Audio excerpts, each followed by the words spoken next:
नमस्कार प्यारे बच्चों, प्यारे भक्तों, हमारे चैनल एस्ट्रोलॉजर में आपका स्वागत है। हर रोज एक नए राशिफल के साथ आज जानेंगे हम मिथुन राशिफल। जानेंगे 1 मई से 31 मई तक मिथुन राशिफल कैसा रहेगा। मिथुन राशि वालों के जीवन में मई का महीना क्या कुछ परिवर्तन करेगा, क्या कुछ उतार चढ़ाव आएंगे, इन सभी को विस्तार से जानेंगे आपके करियर के तौर से, स्वास्थ्य के तौर से, पारिवारिक जीवन के तौर से, संतान के तौर से, विवाह के तौर से, इन सभी को विस्तार से जानेंगे और अंत में हम आपको बताएंगे उपाय, इसीलिए अंत तक जुड़े रहें। आइए जानते हैं आपके करियर के तौर से अब मई का महीना कैसा रहेगा। अगर आपके मन में कोई सवाल हो तो कमेंट बॉक्स में जरूर लिखें।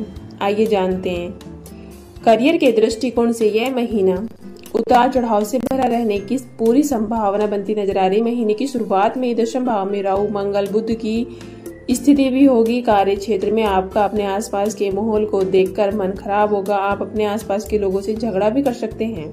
यह वाद विवाद बढ़ भी सकता है और इसका असर आपकी नौकरी पर नकारात्मक रूप से पड़ने की पूरी संभावना बनती नजर आ रही है। इसीलिए बहुत हद तक सावधानी बरतें और पारिवारिक कलह क्लेश का प्रभाव भी आपके काम पर पड़ने की प्रबल संभावना इस महीने बनती नजर आ रही है। इसलिए आपको सावधानी रखनी होगी। हालांकि राहत की बात यह है कि आपके वरिष्ठ अधिकारी आपके पक्ष में रहेंगे और आपके काम में से संतुष्टि होगी। इसीलिए आपको बहुत लाभ मिल सकता है। आपको धन प्राप्ति या पुराने कोई धन भी प्राप्त हो सकता है, लेकिन अपनी ओर से कार्य क्षेत्र में किसी वाद विवाद को बढ़ने ना देने तो मुसीबत आने की कम संभावना बनती नजर आ रही है। आइए जानते हैं आपकी आर्थिक स्थिति कैसी रहेगी। यदि आपकी आर्थिक स्थिति को देखा जाए तो महीने की शुरुआत अनुकूल रहेगी। एक दशा भाव में बृहस्पति, शुक्र और उच्च राशि का सूर्य के कारण आर्थिक स्थिति प्रबल रूप से अनुकूल रहने की संभावना है। आपके पास एक क्षैतिज माध्यमों से धन आने के योग भी बनते नजर आ रहे हैं। व्यापार करते हैं तो व्यापार से भी धन वृद्धि होगी और नौकरी करते हैं तो नौकरी से भी किसी न किसी प्रकार का धन आपको प्राप्त हो सकता है। आपकी आर्थिक स्थिति बढ़िया होगी। अपने पूर्व में कहीं शेयर बाजार में निवेश किया था तो उससे भी आपको धन लाभ होने के प्रबल योग बनते नजर आ रहे हैं, जिससे यह महीना आपको आर्थिक तौर पर अनुकूल रहेगा। महीने की शुरुआत में खर्च में नियंत्रण में रहेंगे और आपको किसी भी तरह की कोई समस्या महसूस नहीं होगी। 14 मई को सूर्य और 19 मई को शुक्र महाराज आपके द्विदशा भाव में चले जाएंगे, जिससे आर्थिक खर्चे बढ़ने शुरू हो जाएंगे। कुछ ऐसे खर्च होंगे जो अति आवश्यक होंगे, इसीलिए आप उनसे मुंह नहीं मोड़ें।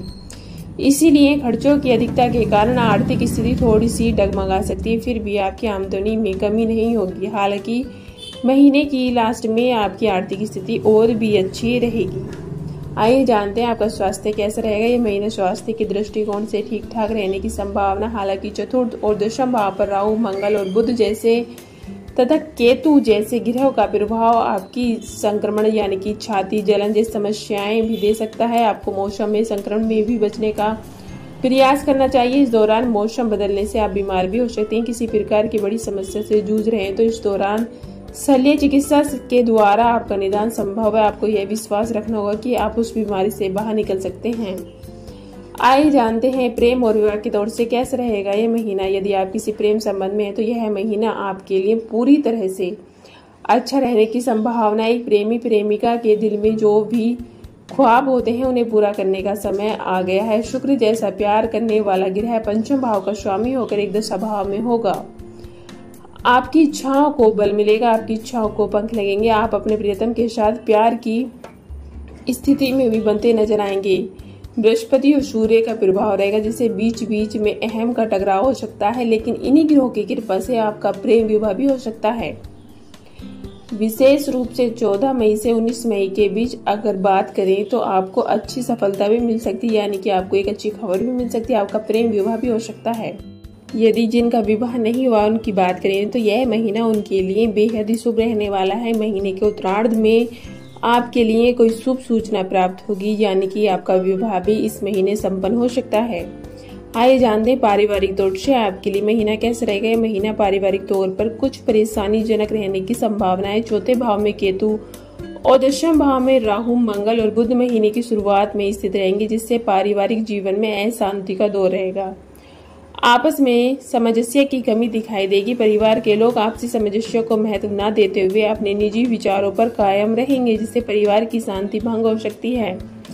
इन स्थितियों से बाहर निकलने में आपको भी प्रयास करना होगा। हालांकि भाई बहनों से आपके संबंध बहुत अच्छे रहेंगे, वे हर स्थिति में आपका साथ देंगे। आइए जानते हैं उपाय। आपको बुधवार के दिन शाम के समय में किसी मंदिर में काले तिल का दान करना चाहिए।